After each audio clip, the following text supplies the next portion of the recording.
Hey, dear one. Today I have a really, really important topic for you. And the topic is the safe space. Doesn't matter if what kind of trauma you have experienced, and also if you have to deal with a person who has been very much traumatized. Um,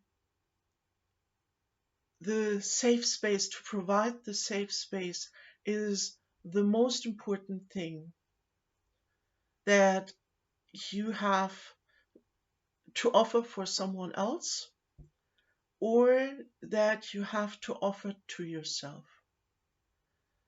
And make sure you find this safe space. The ultimate safe space will be within yourself. That is your core and your center that cannot be in any way invaded or corrupted.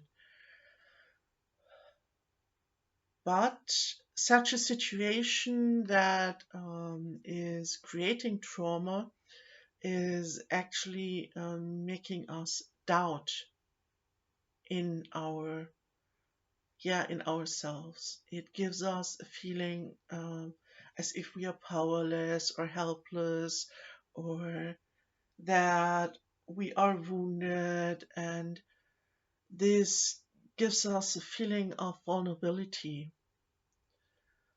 And therefore, we create a belief, or a belief is actually, even with intention, put into us that we are in some way powerless.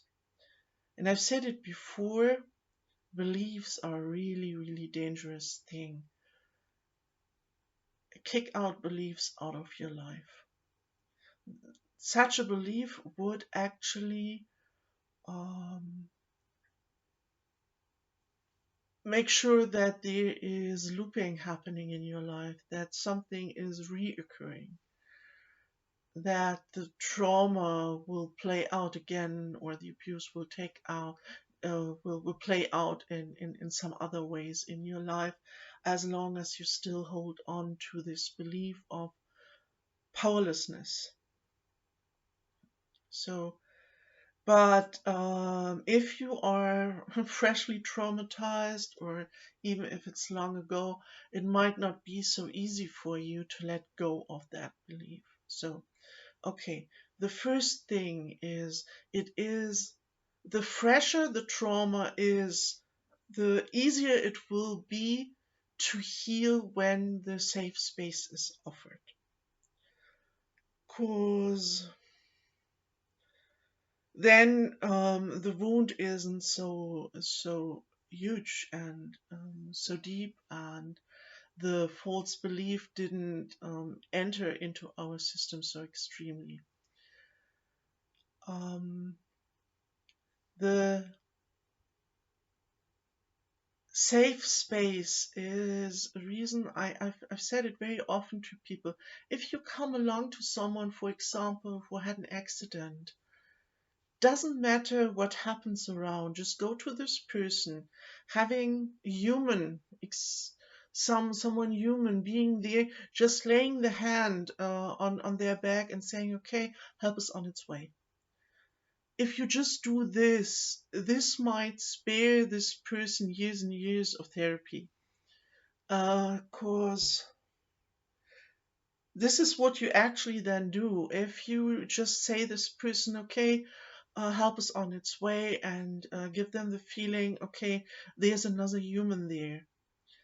The terrible thing that is happening is actually not the terrible thing that is happening, but that there is no safe space afterwards. That we leave people alone with their wounding. That is actually the really bad thing that is happening.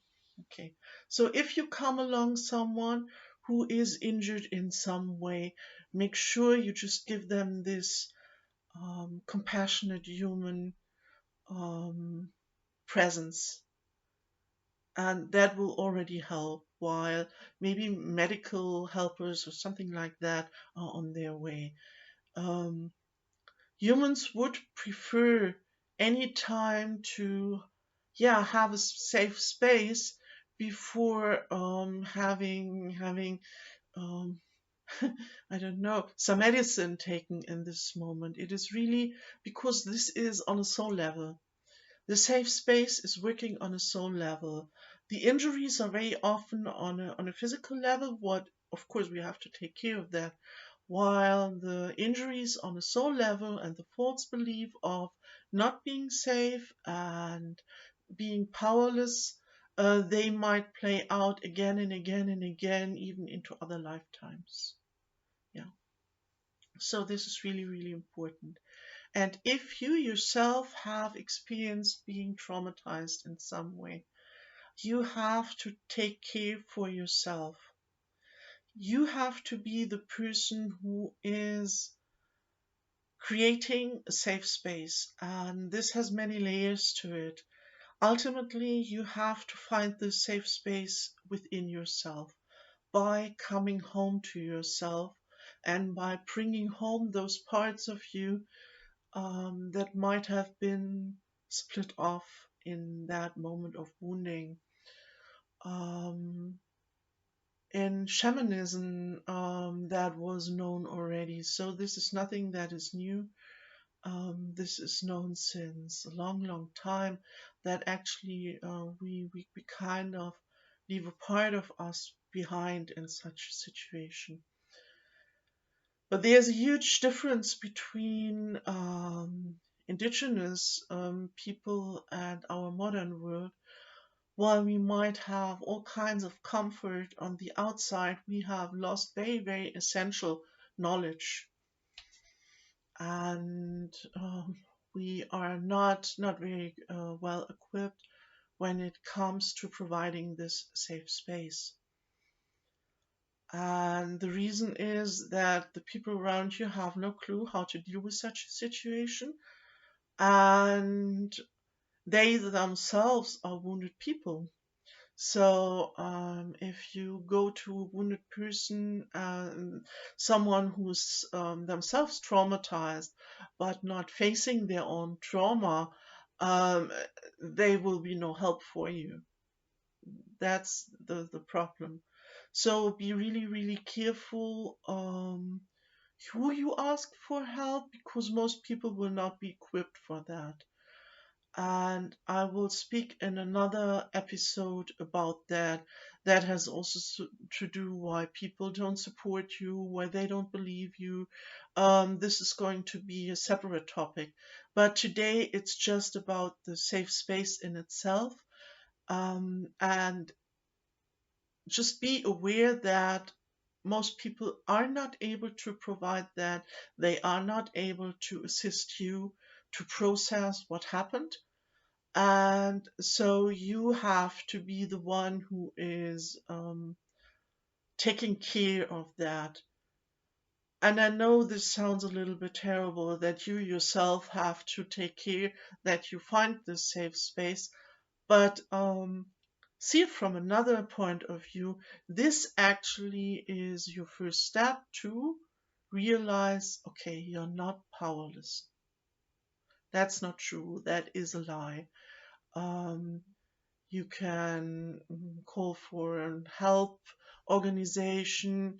You might have one person in your life that is trustworthy and that just offers you a warm hug and warm coffee or tea, and just be with them.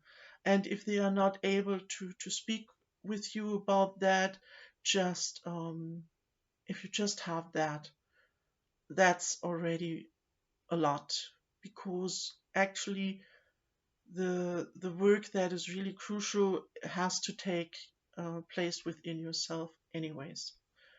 So therefore I would rather suggest that you have a really very few people, but really be choosy, be really, really picky who you allow in your inner circle in such a situation. And I can also tell you, I know people hate it to be alone, but I can tell you, at least you're in a good company. I would rather every time choose to be on my own, cause I will not betray myself, you know, and I will not mock myself, and I will not tell myself that I don't believe myself or something like that. And so you have to really take care that doesn't matter how tiny your space is, and before you enter a palace that is not safe, live in one room apartment, something like that, but make sure this is your space. This is where you are the boss and where you decide. Yeah, if you want to be on your own, or if you feel like going outwards and interacting with other people. So, yeah, the safe space is, of course, take care of your physical needs, but it is actually psychological or inner level. It's an energetic level of being with yourself and coming home to yourself. And this might take time and a lot of time, but ultimately it will be very, very rewarding. And although you might be in a very difficult place at the moment, over time you will have a huge advantage over all those people around you that are not able to offer you what you need. Because you will have found something that I can assure you, I think everybody has lost on this planet somehow. They've all lost themselves, and you will find yourself again. So, and when it comes to the processing, I can again, if you have nobody who you can talk to that you feel like you want to share and that is offering you the space where you can just share your experiences and talk about it, and yeah, if there's nobody there, just again come home to yourself, just take a tickler and start writing it out, what happened, and also your thoughts. um, that is also, this is a kind of hygiene that is necessary for the processing, that you don't have to understand right now what happened. You just have to kind of let it come out. No matter if you talk to someone or if you write it down or if you do both. Just make sure that you don't keep it within yourself, so it will not be stuck in your energy field and will cause some havoc there. So please make sure you process this. And actually, there used to be our family, friends, our tribe that would actually, this is actually what they are for, to offer this space for their family, friends, for their little tribe. But as I said, um, in modern Western society, that's just not the case. And so you have to be that for yourself. You have to learn to be your father, your mother, your sister, your brother, your best friend, and to really take good care for yourself. And yeah, make sure you have your physical needs met, that you really be your own mother. Did you eat? Did you shower? Did you have some sleep? Provide that for yourself. Give yourself some little treats. Yeah, I have here my coffee in my special mug. Yeah, give yourself little treats, whatever you makes you feel comfortable within yourself, with yourself. What gives you joy, a little bit of pleasure. This is really so, your life is your space and you take it back.